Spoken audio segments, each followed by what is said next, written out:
Hi. Now we're going to go on from Abraham and discuss some of the ancient cultures that were around about the same time that he lived. This was a long time ago, over 1700 BC. So it's very ancient cultures. The thing about these ancient cultures is that they only survived probably a short time compared to how long Abraham's descendants have survived.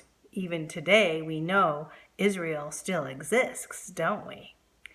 So the next few chapters, chapter 12, I should say lesson 12, lesson 13, 14, and 15, are going to be about some ancient civilizations that we have found due to archaeological finds, archaeological evidence of these great cities and great historic cultures that existed back then.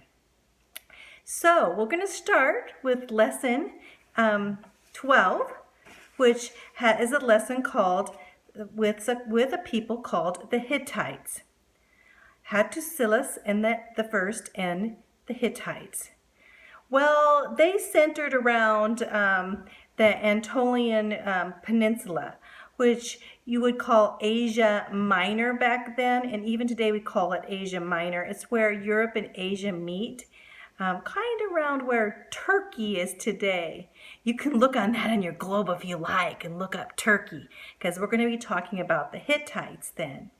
Well, there was a guy named Labarnus, and he actually started this culture with his wife, Tawananus, which is kind of a weird long name, and they had a capital that they called Karusura. And Karusura was the beginning of the Hittite culture there. Well, Barnabas, he had a son, and his son was named Labarnus II, but he changed his name to Hattusilus. Hattusilus. It's old like the Hittite language, so I may not be pronouncing it just right. So, and he actually established this new capital in Hattusha. And Hattusha was a major trading center, huge back then, as they found this was a center between Europe and Asia where people passed through. They had a huge royal palace and with a fort and guards and a big army. They had underground passages all around the castle, a double-walled city, and it's now in Bagazkoy, Turkey is where it's located on top of this huge archaeological find, and you could go and see the palace even today. They had 4 temples, and needless to say, they were all worshiping idols there. Temple worship, pagan, they call them pagan idol worship. They had a goddess called the sun goddess and the god of the storms. They had a lion gate and a royal gate in that area, and you can see those pictures in your book. Well, Hattusilus invaded Syria and became even larger, his army and his territory, as he conquered the area of Syria. Now, Syria today is right above Israel, so we're getting pretty close to the Canaanite land where Abraham was, aren't we? So anyway, Hattusilus rejected his 3 sons. He had 3 sons, and he chose his grandson to be the next leader. That means he lived a while, and his grandson, Mucillus, became the next leader. And it's so weird they found archaeological evidence of a farewell address as Hattusilus gives his address to say that his grandson is going to be the next ruler. So we know this by what he wrote. Archaeologists have also found thousands of what? Cuneiform. Remember what cuneiform is? The writing on clay tablets. They found thousands of them that had all kinds of laws and proclamations and treaties. So we start to know a lot about their culture just by these cuneiform tablets. Well, also we know a lot about the Hittites too, because guess what?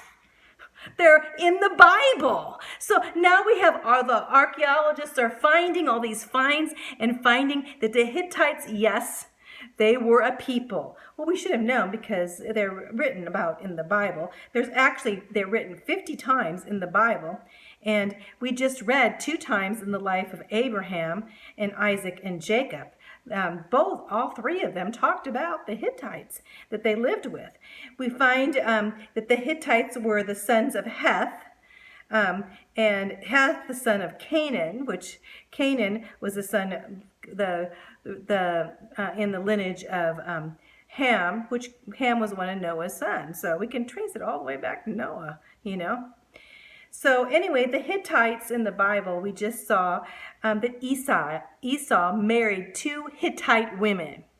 And of course we know Esau's mother, Rebekah, and Esau's father, which was Isaac, they both did not like the Hittite women that he married. Because, why? Because they were hopeless. Because they rejected the true and living God and worshiped the gods of the idols of the Hittites.